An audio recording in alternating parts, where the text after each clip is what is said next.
1,00,000 మంది శివభక్తులతో కలిసి మహారుద్రాక్ష పూజలో పాల్గొనండి. వెంటనే కాల్ చేసి మీ పేరును నమోదు చేసుకోండి.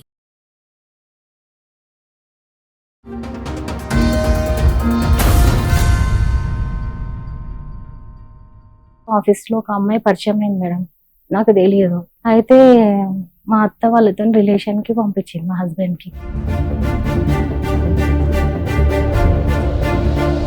ఇప్పుడు ప్రాబ్లం మీ ఆయనకుంటే ఎంతమంది అమ్మాయిలతో ఉంటే మాత్రం ఏముంది? మీ అత్తకి అంత బుద్ధి లేదా?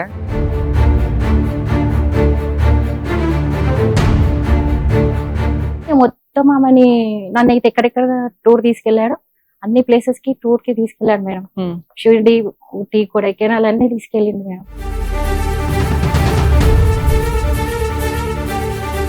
పాయింట్ ఏంటంటే వాళ్ళ పాప ఆంటీ మీరు నిన్న లేరు కదా, బయటికి వెళ్ళి కదా అంకుల్ ఒక అమ్మాయి తీసుకొచ్చిండు అని అన్నాడు మేడం. అయితే తర్వాత నేను ఏం చేసిన, ఇక పండుకున్న తర్వాత నేను ఫేస్బుక్ ఓపెన్ చేస్తే ఫొటోస్ అన్ని ఉన్నాయి మేడం. అన్ని నా ఇంటి ముంగట హోలీ వచ్చి ఆడింది, ఇంటి ముంగట గేట్ దగ్గర హోలీ ఆడింది, ఇంట్లో ఉన్నదంట 10 days మేడం.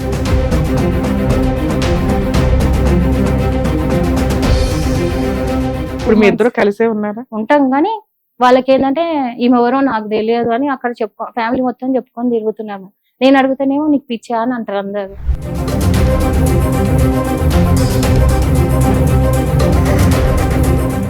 ఒక పిల్లకి, అడాప్షన్ పిల్లలకి మీ ఇష్టం వచ్చినట్టు విడాకులు తీసుకుంటామంటే కుదరదు కదా. ఆయన నిన్ను విడాకులు అడగాల్సిన అవసరమే లేదమ్మా, ఆయన బయటికి వెళ్ళిపోవచ్చు.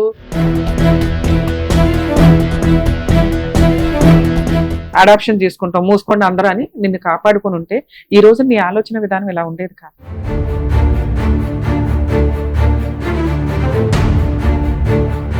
నేను ఎప్పుడైనా బయటికి తీసుకెళ్తారు కదా మేడం పార్క్కి, తీసుకెళ్తే ఈమె మీ మదర్ కాదు అని ఆమె బ్రెయిన్ వాష్ చేయడం. ఇంకోటంటే మా ఇద్దరి మధ్యలో రిలేషన్ ఇంకా అంటే ఫిజికల్ రిలేషన్ లేదు. నువ్వు ఇలా మాట్లాడుతుంటే ఏముంటది?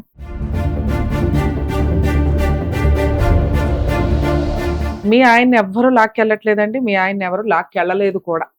నన్ను నమ్మండి. ఒకవేళ అలా ఎవరైనా లాక్కెళ్ళారు అని అనిపిస్తే మీ ముందే నేను వాళ్ళని చెప్పు తీసుకుని కొడతాను.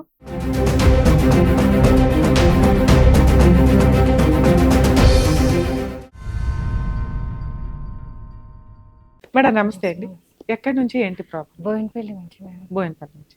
ఏం లేదు, మా హస్బెండ్ వేరే అమ్మాయితో రిలేషన్ లో ఉన్నారు మేడం. మీకు మ్యారేజ్ ఎప్పుడైంది? 2004 లో అయింది. 2004 అబ్బా, 22 years దగ్గర దగ్గర. అయితే మాకు మ్యారేజ్ అయి పిల్లలు కాలేదు, అబార్షన్ అయింది అనమాట 10 years కి. IVF చేసి అబార్షన్ అయింది. మీ హస్బెండ్ ఏం చేస్తారు, మీరేం చేస్తారు? నేను ఇంట్లో ఉంటాను మేడం. మా హస్బెండ్ బ్యాంక్ లో వర్కింగ్ చేస్తారు మేడం. అయితే ఏంటంటే పిల్లలు పుట్టలేదని వేరే అమ్మాయితో మీది అరేంజ్డ్ మ్యారేజా లవ్ మ్యారేజా?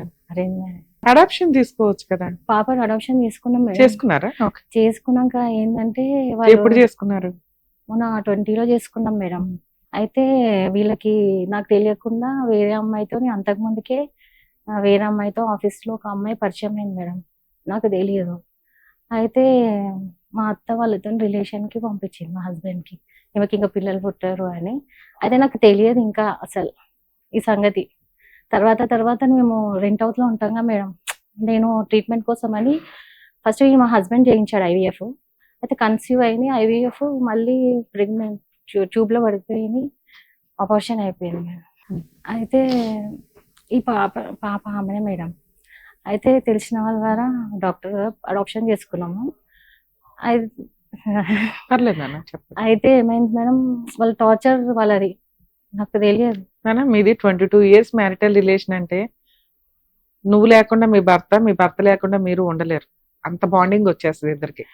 పిల్లల కోసం మీరు మాక్సిమం ప్రయత్నించారు IVF ద్వారా గానీ ఇంకో రకంగా గానీ ఏదన్నా. అయితే మా అత్తగారు ఏం చేసిందంటే ఆయన మైండ్ చేంజ్ చేసేసింది మేడం. చేంజ్ చేసేసింది. మీ అత్తగారు మీరు కలిసి ఉంటారా? లేదు, ఆమెకి ఫస్ట్ నుంచి మనం అంటే ఇష్టం లేదని నాకు తెలియదు మేడం. తర్వాత తెలిసింది ఇష్టం లేదని. ఆయన ఇష్టంతో చేసుకున్నాడు అనమాట నన్ను. తర్వాత తెలిసింది. చక్కగా ఉన్నారు మీరు. అయితే చాలా ఫేస్ చేసిన మేడం. మామూలుగా అయితే IVF అన్ని చేయించారు. ఆయనకి ప్రాబ్లం అని వచ్చింది మేడం. ప్రాబ్లం అన్నాక మళ్ళీ ఏం చేసాం, 2 years ఆపేసి మళ్ళీ IVF కి నేను చేయిస్తాను మా డాడీ అప్పుడు మళ్ళీ ట్రై చేసిండు మేడం. అప్పటికే వేరే అమ్మాయితోనే ఉన్నాడని నాకు తెలియదు మేడం. ఇప్పుడు ప్రాబ్లం మీ ఆయనకుంటే ఎంతమంది అమ్మాయిలతో ఉంటే మాత్రం ఏముంది, అయితే- యూజే లేదు కదా. మీ అత్తకి అంత బుద్ధి లేదా? మా అత్త చనిపోయింది మేడం మొన్న రీసెంట్ గా. వాళ్ళకి ఎట్లా తెలిసిందంటే ఉమ్. వేరే అమ్మాయితోని ఇప్పుడు 5-6 years నుంచి ఉంటున్నారు కదా మేడం. వాళ్ళకి ఇప్పుడు రియలైజ్ అయ్యింది, ఆహా నా ప్రాబ్లం అని. మా హస్బెండ్ కి ఇప్పుడు రియలైజ్. అప్పటి నుంచి ఏమో నా ప్రాబ్లం అని అనుకున్నారు మేడం. వేరే అమ్మాయిని ఏంటి పెళ్లి చేసేసుకున్నారా? ఏమో తెలియదు మేడం. అప్పుడైతే నేను మా ఇంటి ఇక్కడ బోయినపల్లి దగ్గర అక్కడ పైన మేము ఉండే రెంటర్స్ ఉంటారు కదా మేడం, టెండెన్స్. ఆమె హెల్ప్ ద్వారా మా హస్బెండ్ కొంచెం గేమ్ ప్లే చేసి మొత్తం స్కెచ్ గీసేసి ఉమ్. ఆమెతోని, ఆమె ఎట్లా చేయమంటే ఆమె ఎక్కడ ఉంది, ఈమె ఎట్లా ప్లాన్ చెప్తే ఆమె తోటి ద్వారా చేయించుకున్నాడు మేడం. ఏమని? సహా తీసుకొని కొంచెం ఎక్కడ ఉంచాలి నిన్న ఆ అమ్మాయి. నేను ఇంటికి వచ్చినప్పుడు ఆ అమ్మాయి ఇంటికి వచ్చి వెళ్ళింది మేడం, నాకు తెలియదు. ఆ అమ్మాయికి తెలుసు, పైన ఉన్న అమ్మాయికి. నాతోనేమో మంచిగా ఉండేది, మళ్ళీ నా హస్బెండ్ ముంగర తిట్టేది. ఇవన్నీ నాకు మొన్న రీసెంట్ గా తెలిసింది మేడం. వీళ్ళిద్దరికి ఎప్పటి నుంచి పరిచయం ఉంది అనుకుంటున్నారు? పెళ్లి అయిపోయింది అనుకుంటున్నారా? నాకేమో డౌట్ మేడం, ఆమె పెళ్లి అయిందో లేదో మీకు ఇంకా కన్ఫర్మేషన్ అయితే కానీ తెలియదు. మొత్తం ఆమెని నన్ను అయితే ఎక్కడెక్కడ టూర్ తీసుకెళ్లాడు, అన్ని ప్లేసెస్ కి టూర్ కి తీసుకెళ్లాడు మేడం.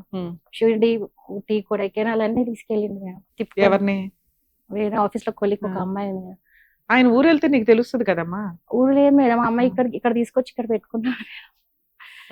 ఇక్కడ పెట్టుకున్నారు. ఆమె ఆఫీస్ లోనే వర్కింగ్ మేడం ఆమె. అంటే సుమారు ఎన్ని సంవత్సరాల నుంచి అంటున్నారు మీరు? 5-6 years నుంచి. మా హస్బెండ్ ఈయన ఇంట్లో నుంచి వెళ్ళిపోయాడు మేడం. ఒకసారి వెళ్ళిపోయాడు ఇంట్లో నుంచి. న్యూ ఇయర్ నైట్ వెళ్ళిపోయాడు మేడం. మా ఇంట్లో ఏం చెప్పాడంటే నేనే గొడవ పడుతున్నా అని చెప్పాడు. ఏ విషయం మీద గొడవ పడ్డావు నువ్వు ఆ రోజు? అంటే ఈ అక్రమ సంబంధం తెలిసిందా లేకపోతే మామూలుగానే గొడవ పడ్డావా? నేను అని మా ఇంట్లోకి ఏమన్నా అంటే ఊకి ఇంటికి వస్తే గొడవ పడుతుంది, నన్ను మంచిగా ఉండనివ్వదు అని మా ఇంట్లో. అవునమ్మా, ఇంట్లోంచి వెళ్ళిపోవడానికి మీ ఇద్దరికైతే ఏదో గొడవ అయి ఉండాలి కదా. నేనేమో మంచిగా ఉండు, ఎందుకు వెళ్తున్నావు బయటికి, ఆ అమ్మాయితో ఎందుకు తిరుగుతున్నావు అంటే. నీకు అప్పటికే అమ్మాయి సంగతి తెలుసా? తెలుసు మేడం. అసలు నీకు ఎలా తెలుసు ఆ అమ్మాయి సంగతి? నేను మా సిస్టర్ వాళ్ళ ఇంటికి నుంచి వచ్చిన తర్వాత కింద వాకింగ్ చేస్తున్నాను. ఎన్ని సంవత్సరాల క్రితం? 5-6 years. లాక్డౌన్ ముందా లాక్డౌన్ తర్వాత? లాక్డౌన్ ముందే మేడం. ముందే తెలిసింది. అయితే ఒక పాప పైనుంచి వాళ్ళ పాప కింద నేను వాకింగ్ చేస్తుంటే. ఎవరు పాప? పైన టెండెన్స్ వాళ్ళ పాప. ఆంటీ మీరు నిన్న లేరు కదా, బయటికి వెళ్ళి కదా, అంకుల్ ఒక అమ్మాయి తీసుకొచ్చిండు అని అన్నాడు మేడం. అయితే తర్వాత నేను ఏం చేసిన, పండుకున్న తర్వాత నేను ఫేస్బుక్ ఓపెన్ చేస్తే ఫొటోస్ అన్ని ఉన్నాయి మేడం. అన్ని నా ఇంటి ముంగట హోలీ వచ్చి ఆడింది, ఇంటి ముంగట గేట్ దగ్గర హోలీ ఆడింది, ఇంట్లో ఉన్నదంట 10 days మేడం. నేనేమో ట్రీట్మెంట్ కి మా ఇంటికి వెళ్ళా మేడం. ఇవన్నీ జరిగినాయి. కాదు అని. మరి ఆ ఫొటోస్ అన్ని స్క్రీన్ షాట్ తీసుకున్నారా? ఇంట్లో మా అత్తగారి ఇంటికి కూడా తీసుకెళ్ళాను మేడం. ఫొటోస్ ఉన్నాయా? ఫేస్బుక్ లో ఉన్నాయి అన్నావు. అంటే అంత ఎవరికైనా చూపించాలి అంటే డిలీట్ చేసేస్తాడు, కాబట్టి నువ్వు స్క్రీన్ షాట్ లన్నా తీసుకొని పెట్టుకోవాలి. తీసుకున్నావా? తీసుకోలేదు. ఇంకోటి ఏంటంటే మా అత్తగారి ఇంటికి తీసుకెళ్లి 3 days అక్కడ ఉన్నాను మేడం. అక్కడ మొత్తం 3 days ఉన్నాను మేడం. మా అత్త వంట చేసి పెట్టింది, అన్ని చేసి. ఆ అమ్మాయికి ఏమనంటే వాళ్ళ బ్రదర్ కి బాగాలేదు, ఇక్కడికి వచ్చి ఉన్నారు అని బ్లేమ్ చేస్తున్నారు మేడం. బ్రదర్ వస్తే మళ్ళీ ఈమె ఎందుకు వచ్చింది మేడం కొలికైతే? ఎవరైనా దగ్గర ముగ్గురు అన్న, వాళ్ళ బ్రదరు, ఆమె, మా హస్బెండ్, మొత్తం ఒక ఫోటో షూట్. మళ్ళీ ఇక్కడ మేమున్న ఏరియాలో ఆ అమ్మాయిని ఏమో కొంచెం అవతల ఏరియాలో పెట్టాడు మేడం. అది నాకు ఎట్లా తెలుసు అంటే, నేను ఎదురుగా పాల ప్యాకెట్ కి వెళ్తుండే మేడం. మామూలుగా అయితే వెళ్ళాను, సామాన్యంగా వెళ్తే అతనికి నా ఫోన్ రీఛార్జ్ కోసం అని వెళ్ళినా. అయితే నన్ను బుక్ ఓపెన్ చేసింది మేడం, ఖాతా పెడతాం కదా. ఓపెన్ చేసినప్పుడు మా హస్బెండ్ పేరు ఉంది మేడం. నంబర్ నాకు తెలుసుగా మేడం మా హస్బెండ్ది. అది మా హస్బెండ్ నంబర్ కాదు మేడం, వేరే నంబర్ ఉంది. అప్పుడు చూసిన మేడం, అప్పుడు నాకు ఐడియా వచ్చింది. ఆ పాప చెప్పడం ఒక ఐడియా వచ్చింది. అప్పుడు అంత క్లియర్ గా తెలియదు, నిజంగానేమో వచ్చిందేమో, తాగి వెళ్ళిందేమో అని అనుకున్నా మేడం. సో మీరు అడిగినాక ఆయన అలిగి వెళ్ళిపోయాడు. వెళ్ళిపోయి ఎక్కడికి వెళ్ళాడు? మీ అత్తగారింటికా లేకపోతే రూమ్ తీసుకొని ఉన్నాడు. ఫోన్ చేస్తే రాలేదు ఇంటికి. ఇక నేను 2 days అప్పటికి పాపని అడాప్షన్ చేసుకున్నారా? చేసుకోలేదు. లేదు మేడం. 2 days 3 days అయిపోయింది, ఇంటికి రాలే మేడం. నేను ఎవరికి చెప్పలేము, మా మమ్మీ వాళ్ళకి కూడా. మా సిస్టర్ వాళ్ళకి ఆయన ఫోన్ చేసి మీ అక్కని చూసుకోండి, నాకు తెలియదు, ఒకే గొడవ పెట్టుకుంటుందని చెప్పాడు మేడం. అయితే నేనేం గొడవ పెట్టుకుంటున్నాను. అయితే నేనేం చేసిన, నాకు డౌట్ వచ్చి మా తమ్ముడు ఉంటాడు, కజిన్ వాళ్ళ ఫ్రెండ్ వచ్చి, వాళ్ళు మా ఇంటి వెనుక రోడ్ ఇట్లా వెళ్తే రోడ్ వస్తుంది మేడం. ఆ రోడ్ వెనుక షాప్ ఉంది కదా, అక్కడ వెయిట్ చేశాను మేడం. అయితే ఈయనని అబ్జర్వేషన్ చేస్తే ఆయన అక్కడనే ఉన్నాడు ఎంతసేపటికి. నాకేం చెప్పాడంటే, నేను వేరే దగ్గర హాలిడే కదా, మామూలుగా పార్ట్ టైంకి వెళ్తున్నా అని చెప్పిండు మేడం. నేను నిజంగానే వెళ్ళిపోయిండేమో ఆ. అనుకున్నా. 6 నెలలు ఇల్లు ఎలా గడిచింది మీకు? ఇల్లు అంటే ఇంట్లోకి వస్తాడు మేడం. మా ఇంట్లో ఫ్యామిలీ కదా మేడం, అందరు పిలిచి మాట్లాడితే ఏం లేదు, ఈమెనే అబద్ధాలు, ఈమెకే అనుమానం, ఈమెకే పిచ్చి సైకలాజికల్ ప్రాబ్లమా? అని అన్నారు మేడం. అని అన్నారు. నన్నే బ్లేమ్ చేశారు అందరూ. మా ఇంట్లో వాళ్ళు కూడా అందరు నన్నే తిట్టారు మేడం అప్పుడు. కానీ లాస్ట్కి తెలిసింది ఇప్పుడు ఏంటంటే అతనికే ఇష్టం లేదు అని. ఇప్పుడేం తెలిసింది? ఇప్పుడు ఏంటంటే ఆ అమ్మాయి మళ్ళీ రిటర్న్ వెళ్ళింది. 2018 వెళ్ళిపోయింది, మళ్ళీ రిటర్న్ వచ్చింది. పాపను మేము 2020లో అడాప్షన్ చేసుకున్నాం మేడం. ఆమె బాంబే నుంచి ట్రాన్స్ఫర్ అయ్యి అక్కడికి వెళ్ళింది మేడం. వెళ్ళిపోయింది, మళ్ళీ రాదు అని చెప్పింది మేడం. నాకు తర్వాత మళ్ళీ మొన్న రీసెంట్ గా సో 2000 ఆ అమ్మాయి వెళ్ళిపోయినంత కాలం మీరు బానే ఉన్నారా ఈ మధ్య కాలంలో, ఈ 4 years లో? మామూలుగానే ఉంటా అంటే ఉంటాడు, తిన్నా అంటే తింటాడు మేడం. మీ ఇద్దరు షికార్లకు వెళ్ళడం కానీ, పాపను బయటికి తీసుకెళ్లడం ఇక్కడికి కానీ, తీసుకెళ్ళాడు మేడం. ఏమైనా ఆ పాప ప్రాపర్టీస్ ఏమన్నా కొన్నాడా? గోల్డ్ గానీ? అన్ని అమ్మేసింది మేడం. నా గోల్డ్ అమ్మేసి ఏం చేశాడు? ఐవీఎఫ్ చేయించాడు మేడం. అయితే నేనేమన్నా ఇప్పుడు మా ఫాదర్ మా మమ్మీ వాళ్ళు ఏమంటున్నారంటే ఇక అతనితో వేస్ట్, ఉన్నా కానీ వేస్టే, బంగారం నాకు ఇచ్చేయమని చెప్పిన మేడం. పాపని కూడా ఏదో మీద చూసి అందరు ఉంటే ఒకలాగా, ఎవరు లేకపోతే లేదు. మా అత్తగారి ఇంటికి వెళ్ళినా మా మామ పాపని పిలవడు మేడం. నన్ను కోడలని ఇప్పుడు పిలవట్లేరు, దేనికి ఫంక్షన్లకు పిలవట్లేరు. రా అని అన్నారు, మా హస్బెండ్ రా అన్నారు, నన్ను బయటికి తీసుకెళ్ళాడు మేడం. ఓకే. మా పాపకి ఏం నేర్పించిందంటే ఇప్పుడు మీ ఇద్దరు కలిసే ఉన్నారా? ఉంటాం కానీ వాళ్ళకి ఏంటంటే ఈమె ఎవరో నాకు తెలియదు అని అక్కడ ఫ్యామిలీ మొత్తం చెప్పుకొని తిరుగుతున్నాము. నేను అడుగుతానేమో నీకు పిచ్చా అని అంటారు అందరు. ఇంకొక విషయంలో వారైతానే ఉంది మేడం ఇద్దరికి. పాపకి మైండ్ లో కూర్చుంటదని నేనేమో పాపని ఇంట్లో వంట చేస్తారా మీరు? చేస్తా మేడం. ఆ మధ్యలో 1 month బ్యాక్ తినలే మేడం, అసలు వంట చేస్తే కూడా తినలేదు. మీ ఏజ్ ఎంత అండి? 40. నేను నువ్వు వండి దాంట్లో నువ్వు పెట్టు కొంచెం అంతే, నీ గురించి వండుకుంటున్నావు కదా, దాంట్లో కొంచెం పెట్టు అని అంటాను మేడం. కానీ నా వైఫ్ అని చెప్పుకోడు. వాళ్ళు కూడా మా ఆడబిడ్డల వాళ్ళకి కూడా వాళ్ళు రా అని పిలవరు మేడం ఇప్పటికీ. ఏమనంటే ఈమె నాకు తెలియదు అని చెప్పుకోవడం. ఏదైనా ఫంక్షన్స్ అయినా కానీ నన్ను రా అన్నారు. పాపకి ఇన్ని ఇయర్స్ అయింది కానీ వాళ్ళ బ్రదర్స్లతోని ఒక్క రాఖీ కట్టియలేదు మేడం. వాళ్ళకి ఇంటెన్షన్ ఏంటంటే వాళ్ళ బ్లడ్ రిలేషన్ లేదు కాబట్టి అందుకే అట్లా చూస్తున్నారు అనిపించింది మేడం.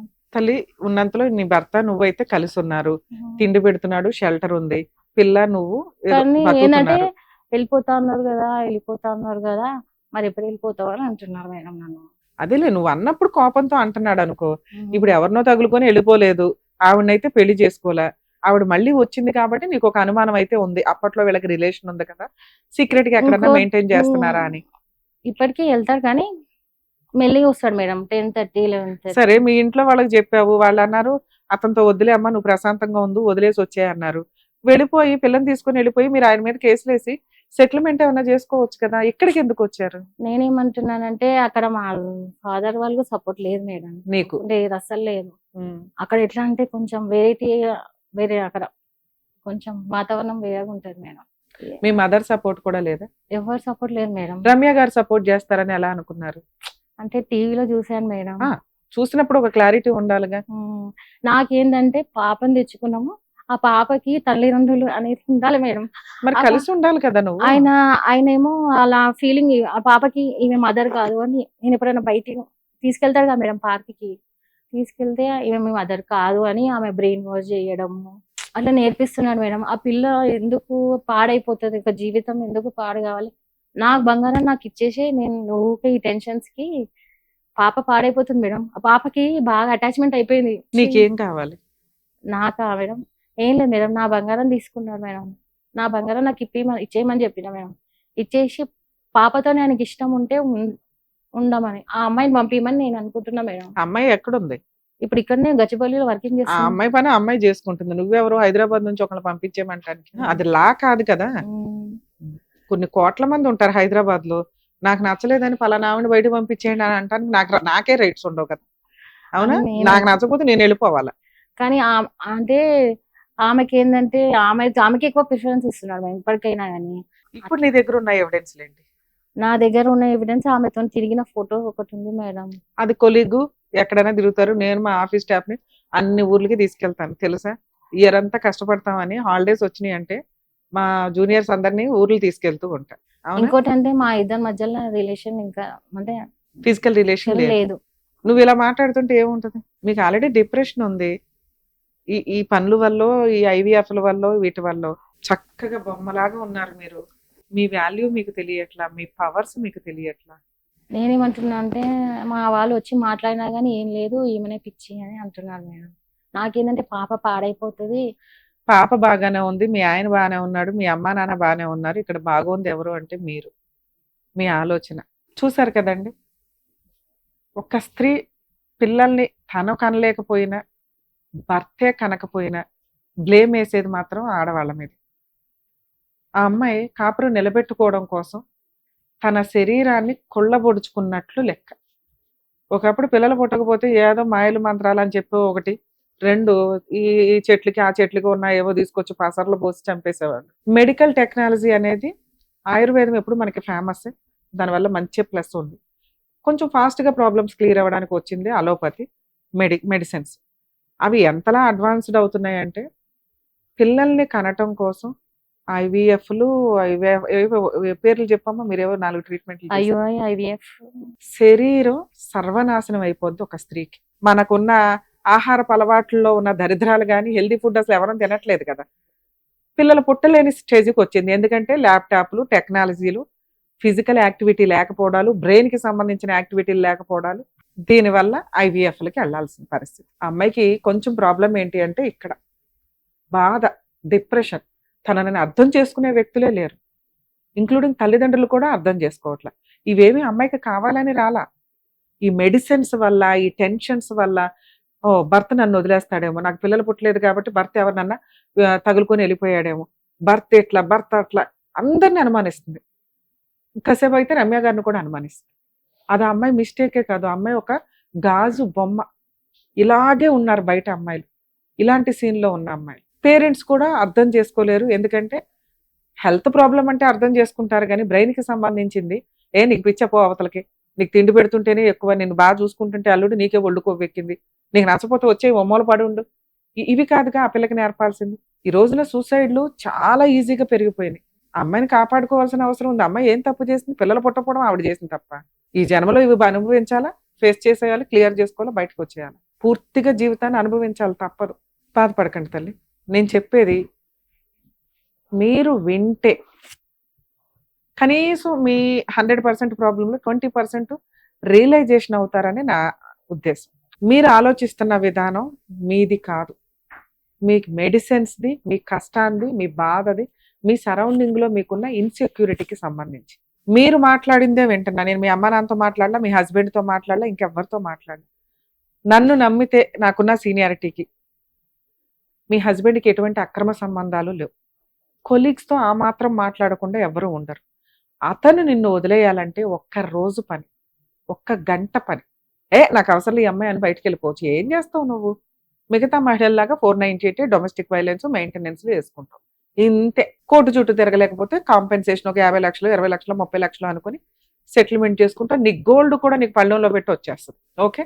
కానీ జీవితకాలం భర్త ఉండడు. తప్పు చెయ్యని భర్తకి నువ్వు ఇచ్చే పనిష్మెంట్ విడాకులు, కోర్టుల్లో కేసులు వేయడం. నువ్వంటే డిప్రెషన్లో ఉన్నావు కాబట్టి ఏమన్నా మాట్లాడుతావు. ఆయనైతే నార్మల్గానే ఉన్నాడు కదా, భరించలేడు, వినలేడు, కష్టంగా అనిపిస్తుంది. మీకంటే ఎక్కువ నరకం పడేది వాళ్ళు. హాస్పిటల్లో పేషెంట్ ఉన్నాక పేషెంట్ హ్యాపీగా నిద్రపోతాడు, ఇంజక్షన్లు వేసుకున్నా, ఆపరేషన్ చేయించుకున్నా. అటెండెంట్కి నరకం. ఆ టైపులో ఇళ్లలో సైకలాజికల్ ప్రాబ్లం ఉన్న వాళ్ళు ఎవరన్నా ఉంటే, డిప్రెషన్ ఎవరన్నా ఉంటే, 1-2 సంవత్సరాలు భర్త కాబట్టి, ఆయన వల్ల ఇదంతా జరిగింది కాబట్టి ఆయన నిన్ను కాపాడుకోవాలి. అరే ఒకటి చాలు, మేమిద్దరం ట్రై చేసాం. ఆయనకైతే మెడికల్ తెలుసు, నీకు తెలియపోవచ్చు కానీ రిపోర్ట్లన్నీ చూసుకుంటాడుగా, సెకండ్ ఒపీనియన్కి వెళ్తాడుగా. రెండోసారి మూడోసారి నిన్ను తీసుకెళ్ళి ముళ్ళ కంచి మీద కూర్చోపెట్టకూడదు. మా ఇద్దరికి ఇంతే చాలు, ఒకసారి ట్రై చేసాం, ఫెయిల్ అయ్యింది, అడాప్షన్ తీసుకుంటాం, మూసుకోండి అందరూ అని నిన్ను కాపాడుకుని ఉంటే ఈ రోజు నీ ఆలోచన విధానం ఇలా ఉండేది కాదు. ఇంకోటి మనకి సపోర్ట్ ఉంది మేడం, వాళ్ళ బ్రదర్, వాళ్ళ మేడం డాడీ. ఇవేవి మాట్లాడకండి. బ్రదర్ మంచోళ్ళు కాదు, వాళ్ళ బ్రదర్ మంచోళ్ళు కాదు, మీ అత్తగారు మంచోళ్ళు కాదు, మీ అమ్మ నాన్న మంచోళ్ళు కాదు, నీతో కనీసం పులిహార కూర పంచుకునే పై ఇంటోళ్ళు మంచోళ్ళు కాదు. ఇది మీ మిస్టేక్ కాదు. మీరు ఈ ఆలోచన విధానం మార్చుకోకపోతే మిమ్మల్ని కాపాడడం ఎవ్వరి వల్ల కాదు. అందరూ మంచోళ్ళే. పరిస్థితుల ప్రభావం వల్ల కొన్ని సందర్భాల్లో విలనిజం బయటపడుతుంది. మనుషులు అన్నాక స్వార్థం ఉంటుంది కదమ్మా, అర్థమవుతుందా? ఒకసారి ఒక వాళ్ళేమో సెకండ్ విడాకులు ఇచ్చేసి వెళ్ళిపోమని చెప్పారు మేడం. ఊరికి వచ్చి మేడం అదే చెప్తున్నాను. వాళ్ళు విడాకులు ఇచ్చేయమన్నారు, ఇచ్చి పడేయండి, మీరు బతుకుతారు, మీరు ప్రశాంతంగా ఉంటారు.